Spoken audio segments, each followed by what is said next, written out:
Hey guys, how's it going? Welcome to Evening Devotion. Tonight we're going to be reading out of Psalm 62:8, and it's funny because me and Nina just got off the phone not 20 minutes ago, and we were talking about this exact same subject. So hopefully she's watching. I'll have to text her and tell her. Hopefully she's watching and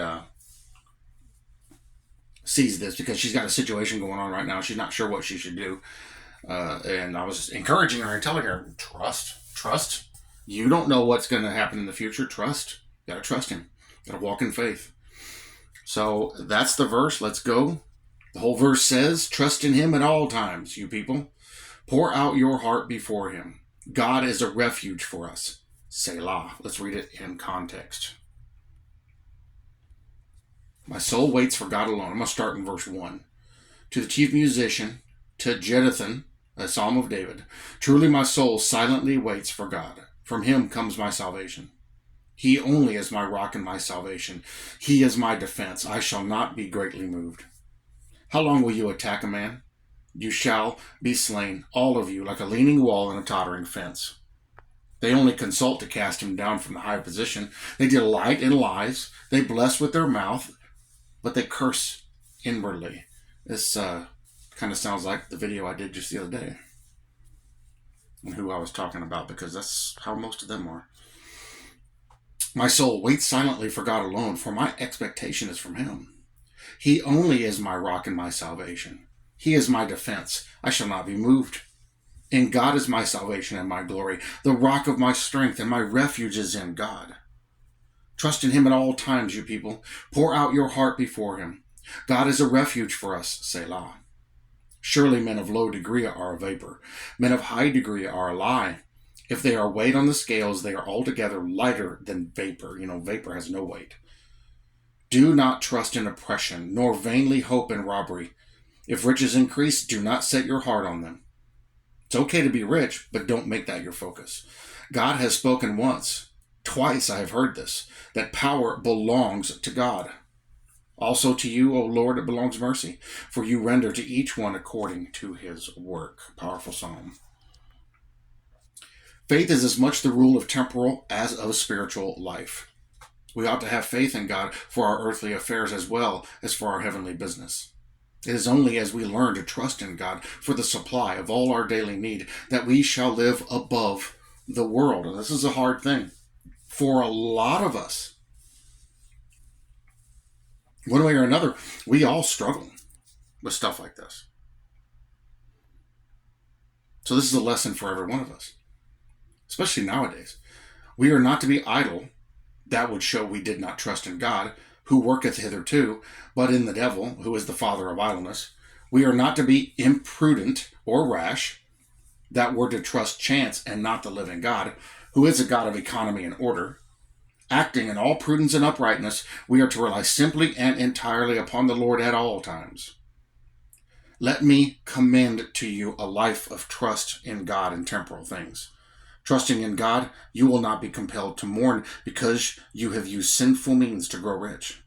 Serve God with integrity, and if you achieve no success, at least no sin will lie upon your conscience. Trusting God, you will not be guilty of self-contradiction. He who trusts in craft sails this way today and that way the next, like a vessel tossed about by the fickle wind. Tossed to and fro with every wind of doctrine, I might add. But he that trusteth in the Lord is like a vessel propelled by steam. She cuts through the waves, defies the wind, and makes one bright, silvery, straightforward track to her destined haven. Be you a man with living principles within. Never bow to the varying customs of worldly wisdom. Walk in your path of integrity. Integrity in the Bible is key for every believer. I find integrity to be in short supply today. With steadfast steps, and show that you are invincibly strong in the strength which confidence in God alone can confer. Thus, you will be delivered from anxious care. You will not be troubled with evil tidings. Your heart will be fixed, trusting in the Lord. There's a lot of people today that are really upset and worried. Are we going to see physical persecution? Maybe. What difference does it make? We know where we're going. We know where we're headed. We know what's coming. Why should that bother us? hold our ground. We hold our ground in faith because that's what the Lord told us to do. We know what time it is. We can see the signs. How pleasant to float along the stream of providence. There is no more blessed way of living than a life of dependence upon a covenant-keeping God. We have no care, for he careth for us. We have no troubles, because we cast our burdens upon the Lord. This is a lesson for every single one of us. Don't worry about the things that are happening. I'm guilty of it. There's stuff that troubles me sometimes, and I've gotten to the place where I'm like, you know what? I'm not going to let this bother. I'm tired of letting this stuff bother me. I'm just going to wait on the Lord. The Lord knows what to do because he knows more than I do. And so a way of glorifying him in this life that I live is to walk in faith in God and knowing that he's got it under control and I don't have to stress over these things. The Lord will deal with it. The Lord will take care of it. All I have to do is wait on him. Our human nature is to look away. Our human nature is to ignore. Our human nature is to get off track and lose our focus. Too easy looking at the world around us. You know, that when Peter walked on water, the Lord said, come on. And Peter walked, and as long as he looked at Jesus, he was fine. But when he got close to him, he looked around and noticed the storm around him and started to lose faith. He started to be worried, and he started to sink. Jesus grabbed him and pulled him up, and he said, where'd you lose faith? Don't worry about the world around you. You keep your eyes on me. So many people are looking down. They're looking sideways. And they're looking at the world, at the cares of this life, the cares of the flesh. You know, where am I going to get my next meal? Where am I going to get my clothing? Where am I going to get any of this stuff? And they've got to come to a place where that stuff doesn't matter anymore. You know what? The Lord has me at the palm of his hand. Why am I worried? Whatever I need, he'll bring. And set it aside and walk in faith.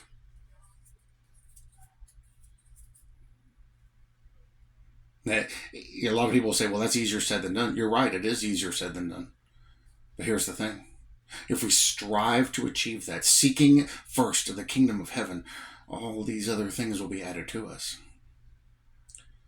And it confirms the scripture. We're in troubled times. We're in rough times. We're in terrible times.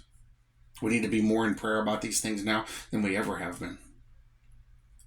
One thing we need to do most of all is we need to believe God, believe his promises, pray them to him for our own encouragement, and trust him no matter what we see, no matter what we hear. Look, let me tell you this as a matter of fact. Most of what you hear is fear-mongering. Most of the stuff you hear out there is fear-mongering. It's meant to cause you to be afraid. Even Christian channels are doing it. They may not realize it. I think some of them do. It's fear-mongering. Nuclear holocaust? Who cares? Subs off the coast of California and Florida? Who cares? War with China, Russia, Iran? Who cares? It's irrelevant. Because we are walking a path that takes us above and beyond those things. A path that is going to take us out of here concerning those things. And if our life is extinguished here because of any of those things, so be it. We're just going to the Lord that much quicker. It's okay to be upset about that stuff. It's okay to mourn about those things. But it's not okay to panic and freak out and lose faith in the Lord. Instead, we should walk in faith. Say, Lord, this troubles me greatly, but I'm leaving it in your capable hands because you know where this is headed. You know where it's leading. And if there's anything I need to learn from this, Lord, make me to learn it. If there's anything that I need to change because of this, Lord, make me change. Take out what's in me that doesn't belong and put into me what does belong.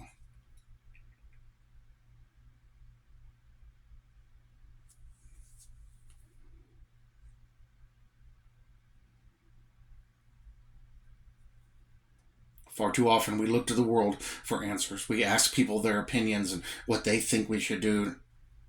Stop doing that. Go to the Lord for counsel and wait on him. Go to the Lord for counsel. It's okay to ask somebody's advice, but don't look to other people to tell you what you should do and think that's the Lord speaking to you. Instead, go to him directly. Lord, what should I do? And then wait. Wait on him. He'll reveal it. I had a prayer here just a few years ago. It took 1.5 years to answer it. My very first prayer to the Lord after being saved over 20 years ago. And he didn't answer it until 20 years later. Amazing.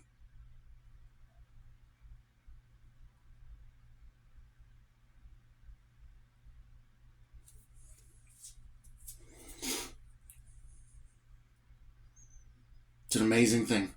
It's an amazing thing to have faith in the Lord and to not have fear over what you see and not be, trembling and scared and worried about the things that are going on. So many people are just freaking out about everything.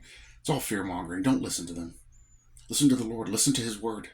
His Word reminds you of what He does. He gave it to us for that purpose, to remind us so that we wouldn't be fearful. And when the rest of the world is running and screaming and freaking out, we got this new quote-unquote issue going on with masks and stuff. Who cares? I had people that was asking me about that at my doctor's appointment. I was like, no. We know we got a new variant coming up. I said, I don't know. I'm not worried. Really? A lot of people are getting sick. I'm not worried. It doesn't matter to me. It's irrelevant. If the Lord's going to make that to affect me, it'll affect me. But He will work it for my good because that's what He said He would do. If He doesn't make it to affect me, then I can take care of others who do get sick. There's always a blessing somewhere in there. There's always a purpose in all these things somewhere. Do we have the faith to wait and find it and see it? So let's walk in faith. Let's believe. Let's trust Him like He tells us to. Because it is a blessing. It is a glory.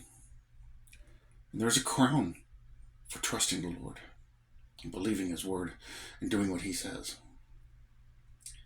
Thank you all for joining me for evening devotion. I love you all very much. I bless you all in Jesus' name, and I'll see you in the next video.